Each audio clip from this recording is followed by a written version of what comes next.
Well, I've got a part 5 for you of building the Wilderness Sierra on the NorCal PC board. I think this one actually should be called 115 150 picofarad capacitors. So this is the result of my recent Digi-Key order. I was getting ready to start populating this board and a couple of other things that I'm working on. I've got a blank NorCal 40 board also, but somehow I ended up with 23 times 5, 150 picofarad capacitors. So I've got a call to make into Digi-Key tomorrow because I have a lot of these lines that say 5 each 150 picofarad, pages and pages of them.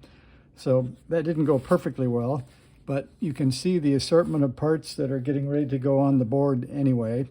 So at minimum, there are a whole bunch of 0.047 bypass caps and things like that on the NorCal 40.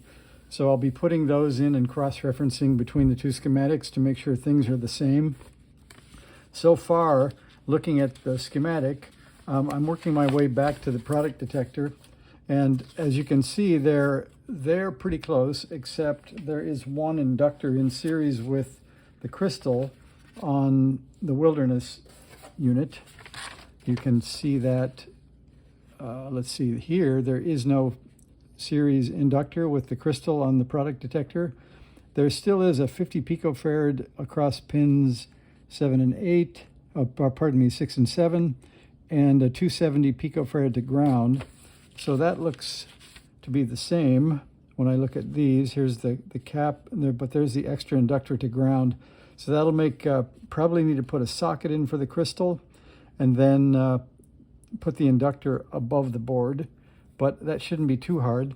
The other difference is the Wilderness has this FET muting switch, which I think I can leave out safely.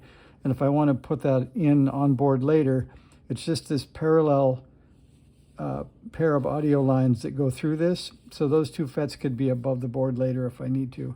So the next thing you'll see is I'm going to build the product detector and connect that up to the audio amp. So that's the update for today. Thanks for watching. See ya.